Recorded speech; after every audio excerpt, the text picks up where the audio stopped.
introduce, again, our participants and just find out a little more about them. So we will start with you, Harrison, correct? Yes. Okay. Tell us why you are a member of the Occupy movement and what you think of the Tea Party. How much time do I have? Yeah, it's like about 30 seconds. Is the clock running? My name is Harrison Schultz. I got involved with Occupy Wall Street on August 2nd, 2011 for a lot of reasons. I can't think of a good enough reason not to get involved with Occupy. As for the Tea Party, I'm reserving judgment.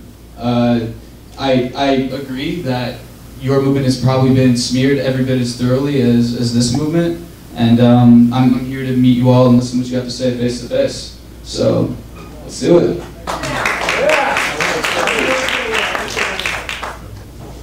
Hi, I'm John McGloin. I've also been involved since August 2nd. For fun, I've been watching politics and history and economics for decades, and things got scarier and scarier and scarier, and so I thought I really needed to be out on the street to try to fix things. The Tea Party seemed to have grown up as a grassroots movement, occupying congressional meetings. So, I mean, we'll see how we agree to disagree.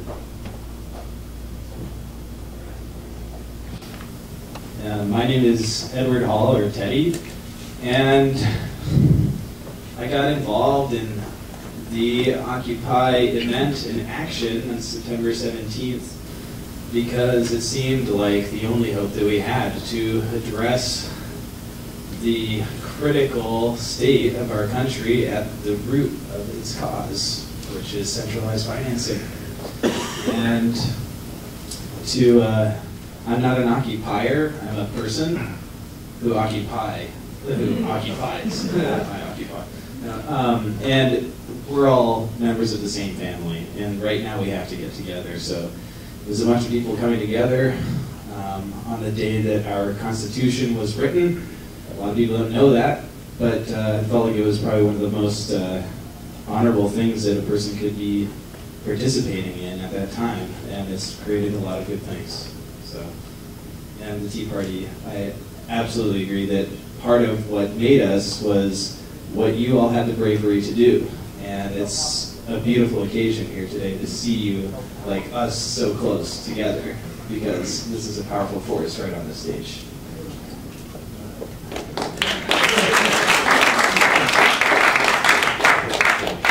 My name is Kanene, and I'm an educator, and I'm also 32, and I want to have children. And I feel like the way the world is going right now is not sustainable in terms of the education system, in terms of our economic policies, in terms of our environmental policies. I want my child to be educated, to be able to breathe clean air, to have access to the best in healthcare, and be able to actually make their dreams come true. And so when I heard about the Occupy movement, I've always been an educator that taught about the Tea Party, that taught about revolution, that taught about making a change, to lifting up your voices and speaking truth to power. And so I align my mission and my vision with my action, and that's why I occupy. Oh, go Tea Party. My name is Winnie. I came to Occupy on September 17th after getting a hashtag from Adbusters, responding to the hashtag, didn't really know what to expect. Showed up downtown and never really left. My background is in environmental activism, so I do a lot of work with national environmental groups like 350, and I am a passionately dedicated environmental activist. And I think that we can all agree that things are not as they should be. You know, on a very visceral level, we are experiencing it right now, today, and also probably throughout the weekend and into next week. So I'm here to hopefully talk a little bit about my work within the movement as an environmental activist, and I would love to find some common ground, with the Tea Party, because I think that there is a lot that we have in common. So.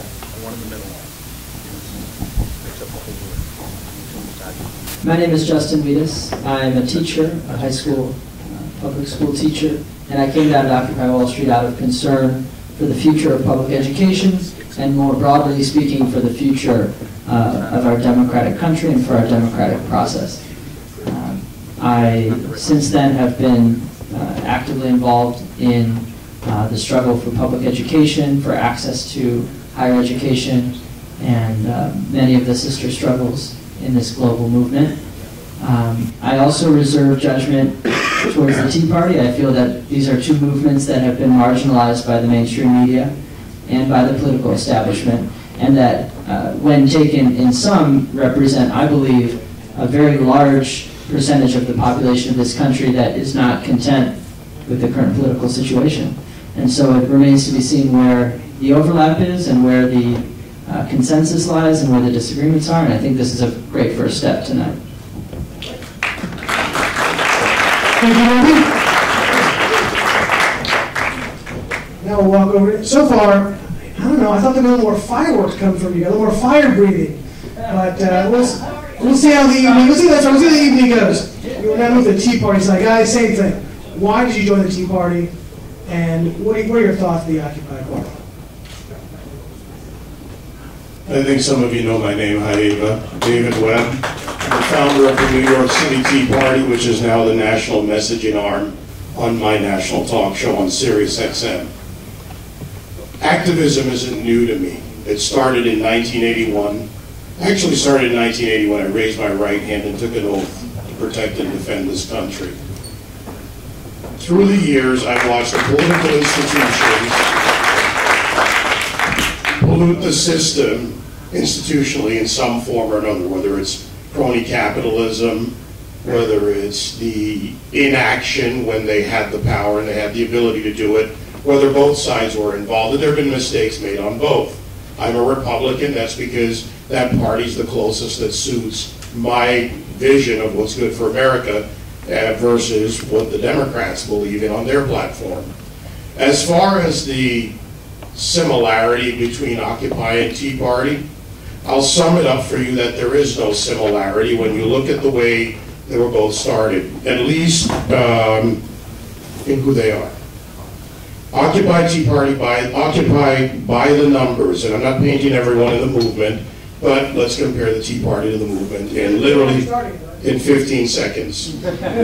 12 deaths, 3 murders, 12 rape allegation arrests, 25 cases of indecent exposure, 500 theft arrests, 6,800 arrests overall, and municipal state estimates of 12 million in estimated damage. And if anyone can tell me that there are similarities between the two movements, I dare you to put those numbers to the Tea Party. To be fair, David, 10 of those initial exposures were me.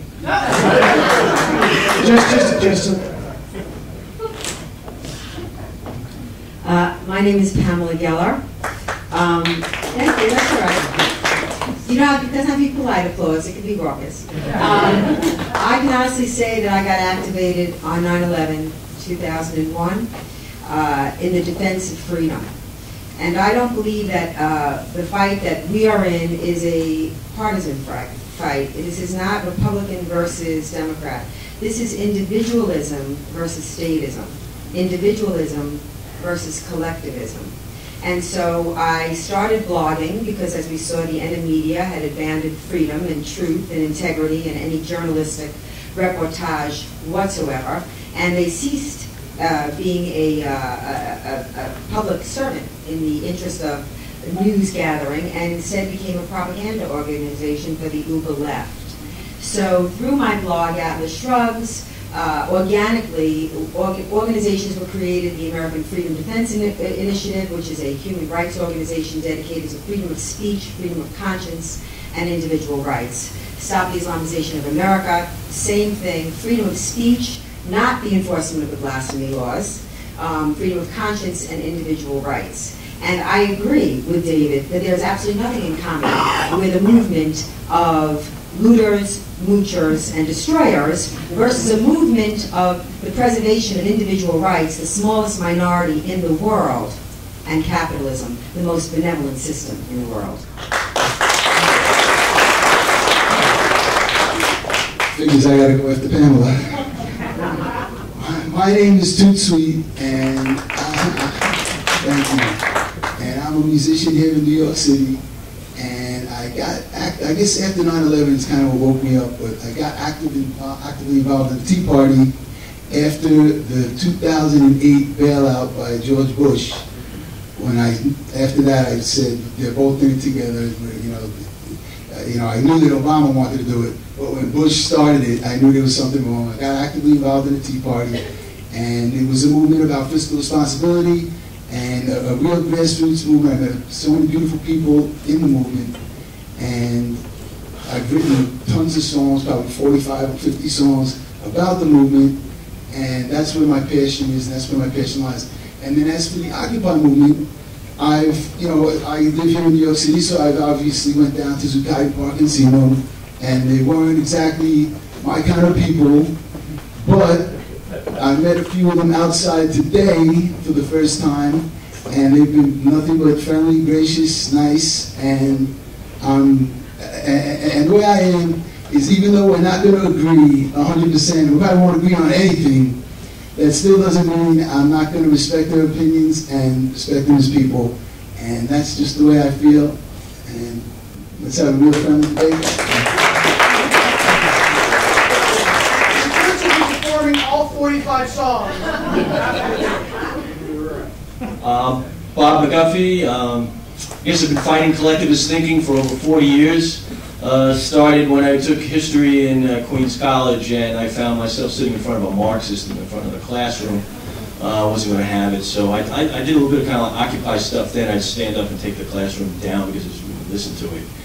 We actually had teachers that say you have to take the profit motive out of this society. I was a libertarian in the 70s and 80s, and I thought really we turned the corner by the time the 90s came around, and then we wouldn't have to fight these people back. I traveled the arc to conservatism in the 90s. Conservative first now, I believe in the defense of the Republic, the Constitution of the United States of America.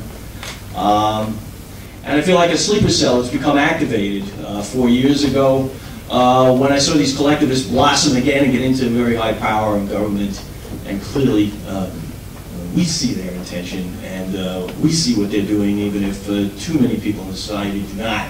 So I've dedicated myself to getting that message out and organizing people to fight this back. And we really think in the next week, 4 years of determined effort, we certainly hope to come to fruition. As far as the Occupy movement goes, boy, I've seen some nasty stuff on the television screen. I think there is something, though, that we do share in common from some of the things I've heard. There is, we both do not like corporatism, crony capitalism, where our politicians are funded by corporate interests and then go and pass legislation to benefit those corporations and advantage them in the marketplace. And we fight that on the right as much as it is fought on the left. As far as the solution goes, we diverge. I would always had said that Ralph Nader gave, over the decades, probably the best critique of the state of play, but the worst of solutions. We shut him off when he'd come to his socialist solutions. We believe in individual liberty, the capitalist system where everybody is free to pursue their own dreams and see them come to fruition. And that, my friends, when you have a bubbling, energetic, capitalist, robust economy, is when everybody has job opportunities. They need people to do this work. And that's where the middle class comes from, and it explodes out. It doesn't trickle down, it explodes out from the cauldron of capitalism. And I will pass the mic. Roughly around 30 seconds. Yes. Okay. My name is Tracy Diaz. Hello, everybody. I got involved with the Tea Party in 2007 when it first formed under Ron Paul. I actually am a libertarian, and I'm very proud of that fact. I do not hide from saying that out loud. I respect small government, fiscal responsibility, and the Constitution above all else. Individual liberty as well, which is why I appreciate all these folks over here, because you guys have the right to say and feel and express whatever you do feel, and that's pretty much what I'll say for now. I'm sure you go more, but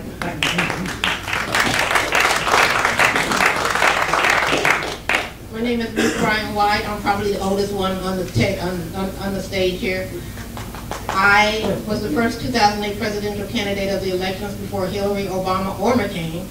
And I debuted my candidacy on Bill O'Reilly's show. And I just wanted to say that, you know, these young people are wonderful young people that I believe other people who have another kind of agenda want to take over and really try to train them into the ways that they want them to be. That's one of the reasons why I flew here from Las Vegas, to make sure that I worked with them. They understood who we are as conservatives, not necessarily, you know, libertarians or Republicans, but I'm an independent. And I want to say, you know, that one of the things that my concern was is that the war on real women is not the one that is a fluke, you know, because, you know, and so I think that we need to understand that if somebody wants to pay for something or something, let them pay for it out of their own pocket, not my pocket. And so that's I think that I wanted to make sure that we understood that that we have to get rid of the hypocrisy of the 1%ers that are like Clooney, that it's okay for him to be 1%er while he's having $40,000 plate dinners, while 97% of the people in the entertainment industry, producers, directors, actors, are going homeless and don't have any work. So I wanted to really get that. I agree with that. So those are the kind of things that I wanted to share with everybody. And I love the Tea Party movement. I love these young people here, and I don't want to see them get indoctrinated about stuff that's not true. And that's why I'm here. Thank you. I think that was a really enlightening set of opening statements. I think it does, in fact, set the stage for what we will be seeing tonight. So I'm going to introduce the first topic. Now, the way we're going to work it, guys, is the topic will be for both sides. Again, each side will have 5 minutes. Each person can walk up to the mic. It's up to you guys to decide who walks up or walk up by yourself. You'll go on for as long as you want or for as little as you want, but your 5 minutes will be running the moment when you start speaking. When you stop speaking, your clock will stop. The clocks will be handled by the timekeeper down here. He will call out at 3 minutes, 2 minutes, 1 minute, and 30 seconds. So you have a sense of where we're at. It is up for you guys to decide who will speak at what time. If somebody wants to get up, they walk up to the mic, tap the guy on the shoulder, and then he can walk off, and the next person can take over. Let's try not to talk over each other, but it is a debate, so it's okay to go back and forth, as in sort of a debate style. Our first topic. Did I say questions were being taken? Go ahead. I mean, it's not 5 minutes, so I did 5 minutes? No. It's 5 minutes. We're running just when you start as you start speaking. So we can both end up the mic. You can absolutely. And if you guys talk over each other, you're only going to be, your point will get across. Okay. So the first topic is education.